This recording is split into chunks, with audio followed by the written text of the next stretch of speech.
문순태 소설 철쭉제 6번째 강독인데요. 그 책으로는 5째 날 77쪽입니다. 냉금들 나와서 구경들 해요. 나는 텐트 밖에서 박영감이 큰 소리로 일행들을 깨우는 소리를 듣고 눈을 떴다.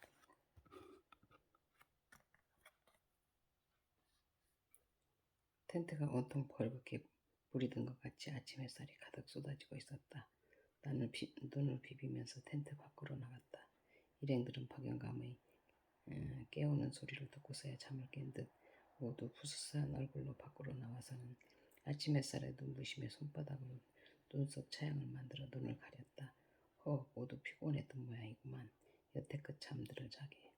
박영감은 이렇게 말하고 나서 손으로 철쭉 꽃밭을 가리켰다. 부지개 빛으로 찔러오는 햇살 사이로 산에 온통 붉은 물을 뿌려놓은 것 같은 세석평전의 철쭉 꽃밭이 질펀하게 펼쳐져 있었다.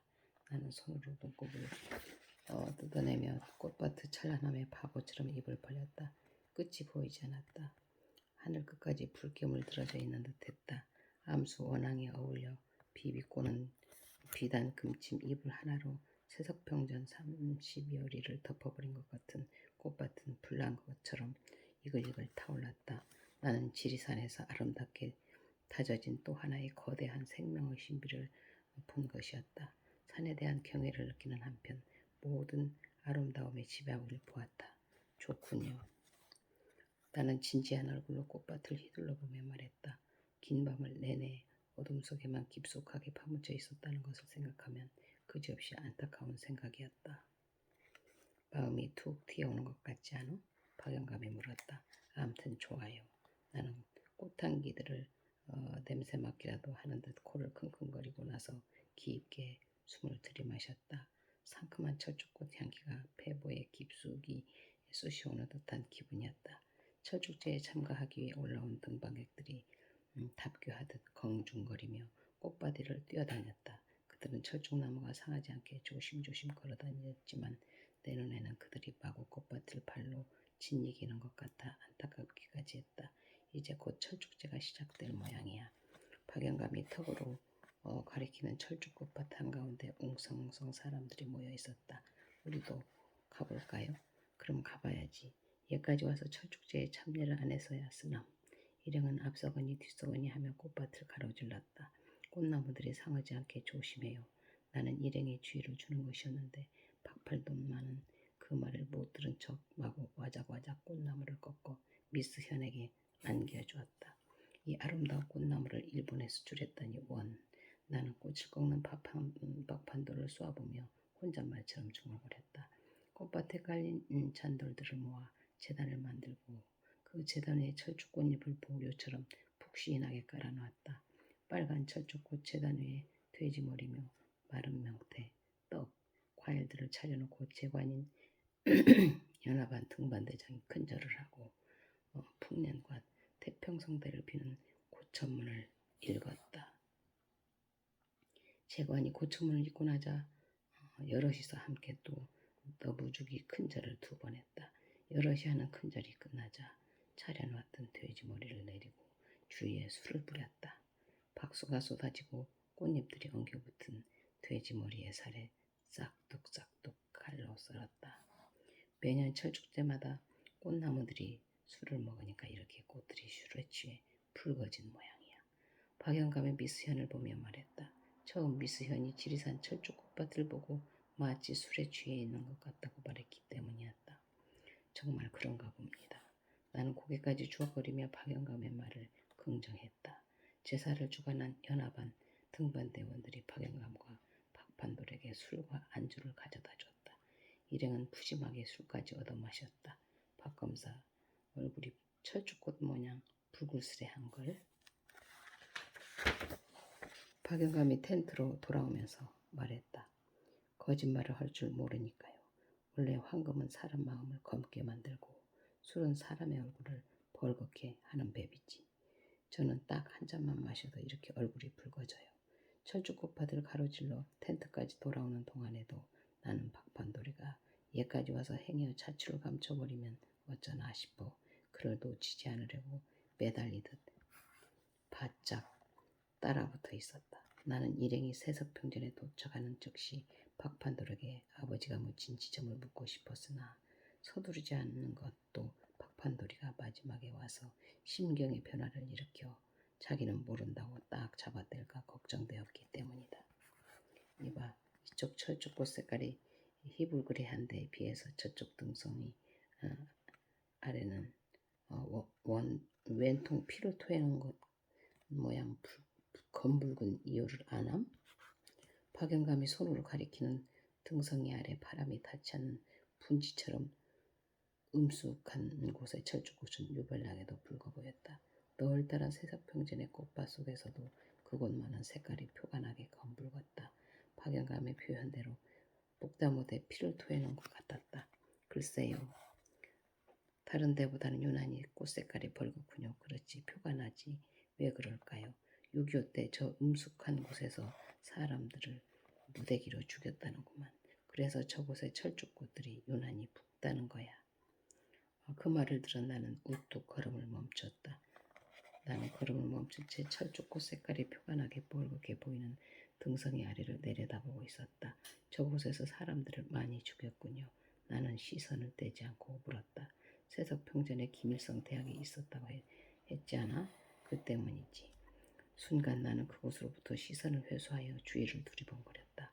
박판도를 찾아서 그에게 묻고 싶었다. 박판도는 없었다. 저만큼 텐트 가까이 미스 현과 걸어가고 있었다. 나는 박판도에게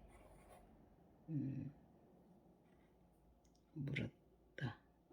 왜 그래? 갑자기 어디를 뛰어가는 거야?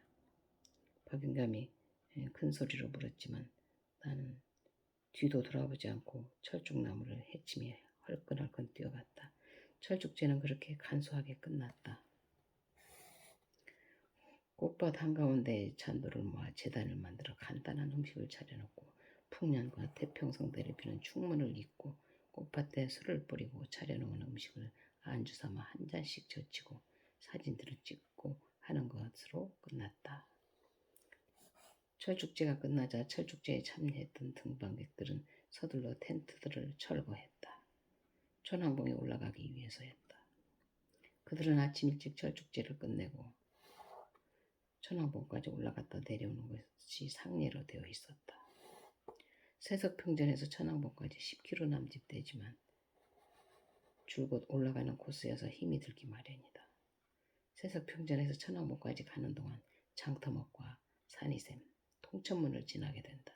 그리고 천왕봉에 올라간 등반객들은 칠선 계곡을 지나 칠선동까지 내려가기도 하고 조금 배코 쌓여 산길로 하동방이 백무동을 거쳐 마천까지 가거나 쓰리봉, 지산목으로 해서 산청을 지나 함양으로 가기도 하지만 대부분이 천왕봉에서 되돌아서 왔던 길로 화엄사로 돌아온다든가 아니면 신흥과 화계를 통과하여 하동으로 빠졌다.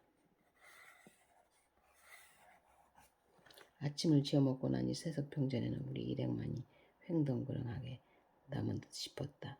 자, 판돌씨. 나는 박판돌을 불렀다. 그는 반야봉에서 실팍한 작대기 끝에 매달아가지고 다녔던 독사를 잡아먹다 말고 내가 부르는 소리에 흠칫 놀라 돌아다보았다. 나는 그의 곁으로 갔다. 자, 우리도 일을 시작해 봅시다. 판돌씨가 앞장을 서야죠. 나는 철쭉밭 처럼 빨간 기운이 이글이글 끓어오르는 흥분된 마음을 가라앉히며 조용한 목소리로 말했다. 나는 아까부터 박영감이 가르쳐준 유난히 꽃빛깔들이 핏빛처럼 시뻘건 등성이 아래에 아버지가 묻혀있느냐고 묻고 싶은 것을 어금니를 웅덩 물며 참고 있었다. 자, 모두 갑시다. 내가 일행을 향해 큰 소리로 말하자 두 인부와 박영감이 투덕투덕 옷을 털며 일어섰다. 미스현은 천막을 지키고 여기 남아있어요. 미스현은 주둥이를 내밀어 뿌르퉁한 얼굴로 풀썩 주저앉아 버렸다. 판돌씨 어서 가자니까요. 다시 재촉하자 박판돌은 뱀고기를 볼때기가 미어지도록 입안 가득히 넣고 어적어적 씹으면서 일어났다. 판돌씨가 앞장서요. 나의 목소리는 쨍그랑 쇠붙이 소리처럼 싸늘하고 날카로운 데가 있었다. 그 목소리에 박판돌이가 기분 나쁜 얼굴을 하고 정면으로 바라보았다. 아까부터 두 사람을 유심히 관찰해오던 박영감이 불쑥 박판돌이 앞으로 나섰다. 자, 갑시다. 결국 박영감이 앞장을 서고 박판돌이가 그 뒤를 어기적 뱀고기를 씹는 얼굴로 따랐다. 박영감은 무턱대고 조금 전 철쭉꽃 빛깔이 표가 난 등성이 쪽으로 꽃밭을 가로질러 갔다. 영감님, 판돌씨에게 앞장서라고 하십시오. 그 말에 박영감은 걸음을 멈춰 미적거렸으며 그렇게 해서 결국 박판돌이가 앞장을 서게 되었다. 박판돌은 시계추처럼 정확하게 고개를 전후 좌우로 휘두르며 걸었다. 옛날의 기억을 되살리고 있는 듯 싶었다. 그는 철쭉나무를 발로 툭툭 차 헤치고 등성이 쪽으로 계속해서 내려가다가는 후미진 바위등굴 옆에 섰다. 그는 계속 주위를 휘둘러보며 아버지가 묻힌 곳을 찾고 있는 것 같았으나 한눈에 짚어대지를 못하고 계속 두리번거리고 있었다. 그건 박판돌의 행동을 유심히 관찰하고 있던 나는 행여 박판돌이가 아버지가 묻힌 지점을 찾아내지 못하면 어쩌나 하고 초조해했다. 그렇게 된다면 지금까지의 노력이 와르르 무너져 내리는 것이었다. 그것은 곧 내 인생이 무너지는 것이었다. 아버지를 죽인 박판돌을 앞세우고 지리산에 올라가 아버지가 묻혀있는 지점을 찾아내기 위해서 바짝바짝 피를 말려오다시피 한 그 30년 동안의 집념이 물거품이 되어버리는 것이었다. 박판돌은 후두둑 뛰어서 골짜기 아래로 내려갔다. 다른 일행도 그를 따라 뛰어내려갔다. 그러나 박판돌은 대성동으로 빠지는 계곡, 고사목들이 쭈삣쭈삣 서있는 지점에서 턱을 세워 잠시 세석평전의 철쭉꽃밭을 올려다보는 것이었다. 이봐요, 판돌씨. 초조한 아버지 박판돌을 불렀을 때 박영감이 내 옆구리를 찔벅했다. 내버려둬요. 아무 말도 하지 말고 그냥 두는 게 좋아. 박영감 말대로 나는 더 이상 아무 말도 하지 않았다. 그러나 나는 초조하고 불안한 생각에 목이 말랐다. 옆구리에서 수통을 따고 벌컥벌컥 물을 마셨다. 자꾸만 물을 마셔도 초조한 마음은 가라앉지 않았다. 박판돌은 철쭉꽃밭 쪽으로 다시 올라갔으며 일행도 조심조심 뒤를 따랐다. 박판돌의 얼굴에는 땀방울이 숭얼숭얼 포도알처럼 맺혀 있었다. 그는 연신 손바닥으로 땀을 훔쳤다. 내가 고향으로 떠나오던 날 어머니는 나를 붙들고 물먹은 목소리로 시시콜콜 말을 늘어놓았었다. 지금 나는 박판돌 주위를 두리번거리며 아버지가 묻힌 곳을 찾지 못하는 것을 보고 문득 어머니의 말이 떠올랐다. 그 징한 고향 네가 빠득빠득하겠다는 네야 무슨 수로 붙들어 매겠냐마는 기왕에 너 지금껏 부려해온 것 한꺼번에 효도한다 굳은맘 먹고 판돌이놈 닭달 잘 혀서 물어봐야 한다. 그놈은 무서운 놈이니께 섣불리 닭달했다가는 되려 네가 당할 거다.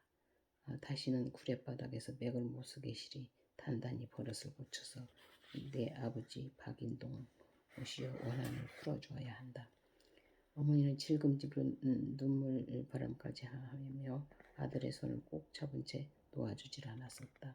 그때 나는 실은 어머니도 나 못지않게 고향에 가고 싶어 한다는 것을 알았다. 말로는 그 징한 고향, 꿈에도 몸서리치는 지긋지긋한 고향 해댔지만 되레 고향 노래를 불러대는 아들보다 고향에 대한 그리움이 더한 것이었다. 어머니는 때때로 고향 이야기를 하다가는 잠시 물켜진 눈을 감곤 했는데 그때마다 눈시울이 펑 젖어 있곤 했었다. 어머니도 함께 가실까요?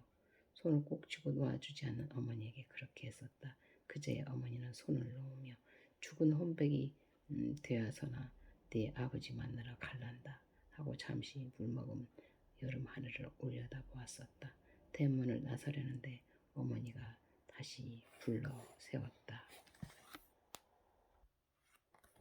참, 너네 아버지 알아보겠냐? 네 아버지 뼈다구를 알아보겠냐 말이다. 나는 막상 어머니의 말을 듣고 보니 잠시 망연한 생각이 들어 멀뚱히 어머니를 보고 있었다. 네 아버지 유고를 찾거들랑 이빨부터 봐야 한다. 너를 낳던 해의 기념으로 곡식 내어 네 아버지 앞니빨 2개하고 애미끝 2개 금리를 헤어 박았단다. 어머니는 손가락으로 입술을 들쳐 금리 박은 어금니를 보이며 말했다. 그러고 보니 아버지의 금리 생각이 났다. 아버지가 나를 번쩍 들어올리고 지리산이 보이냐 백암산이 보이냐고 할 때마다 활짝 웃는 아버지 입에서 반짝이는 것을 유심히 들여다보곤 했던 기억이 되살아났다. 그때 나는 아버지 품에 안긴 채 아버지의 입술을 뒤집으며 노랗게 번쩍이는 금리를 손톱 끝으로 탕탕 두드려 보기까지 했던 것이다. 박영감의 옆구리를 쿡 찌르는 바람에 나는 번뜩 현실로 되돌아왔다. 박판돌이가 철쭉꽃 색깔이 유별나게 시뻘겋게 물든 등성이 아래 분지처럼 움쑥 들어간 곳의 조그만 바위 등골 옆에 우뚝 걸음을 멈추어 섰다. 그는 손바닥으로 땀을 훔쳐내며 이쪽을 돌아다 보았다. 찾아낸 거로군. 박영감이 나지기 말했다. 박판돌은 나룻배만 한 바위 등골을 손으로 만져보고 두 팔을 벌려 재어보고 위로 뛰어올라 여기저기로 쑤셔보는 것 같더니 덜컥 위로 앉아버렸다. 찾은 거요? 내가 뛰어가서 물었다. 박판돌은 고개만 까닥거려 보였다. 순간 박판돌을 덥석 안아주고 싶도록 그가 고마운 생각이 들었다. 그러나 여전히 퉁명스럽게 어디요? 하고 물었다. 박판돌이가 바위에서 내려와 바위에서부터 천왕봉 쪽으로 정확하게 5걸음을 걸어서 우뚝 서서는 빨간 철쭉나무를 떼걱 부러뜨리는 것이었다. 그리고 그는 다시 바위 등골에 기어 올라가서 무릎을 세우고 앉았다. 이리들 와요. 삽과 갱이들을 들고 이리 와요. 나는 박판돌이가 부러뜨려 놓은 철쭉나무 옆에 서서 인부를 불렀다. 흥분해서 인부들을 부르는 목소리가 고음으로 떨렸다. 직원 박영감도 내 곁으로 와서는 철쭉나무 뿌리에 때도 입히지 않은 도도만 푸석돌 더미를 발로 툭툭 차보았다. 자리가 괜찮구만 그랴. 박영감은 철쭉나무 뿌리에 도톰한 흙더미 위에 올라서서 대성동 골짜기 쪽을 내려다보았다. 화계 쪽으로 내려다보면 희뜩희뜩 섬진강의 물고기가 명주배를 여러 필 펼쳐놓은 것처럼 눈부셨다. 칠선봉을 뒤로 하고 섬진강을 바라보고 있으니 좌청룡 우백호가 정확하고 괜찮요. 대성동 골짜기 쪽에 툭 붉어져 나온 저 바위들만 아니면 썩 좋은 자리야. 박영감이 산세를 둘러보고 있는 동안 나는 철쭉나무를 뽑기 위해 힘껏 잡아당겼다. 가매장지를 파려면 도톰한 흙더미 위에 뿌리박은 네댓 그루의 철쭉을 뽑아내야 할 것 같아서였다. 철쭉나무는 끄떡도 하지 않았다. 이 양반아, 철쭉 뿌리가 얼마나 길고 단단하다고. 그걸 그리 쉽게 뽑아내려고 그래. 철쭉나무는 그래도 그대로 두고 우선 주변부터 조심조심 흙을 드러내야지. 박영감은 쭈그려 앉으며 가매장한 아랫부분을 괭이로 살살 긁어냈다. 흙더미가 벗겨지자 푸석푸석한 썩은 돌더미가 나왔다. 낭독에는 인문학 박사과정 공부 중인 이명림 시인이었습니다.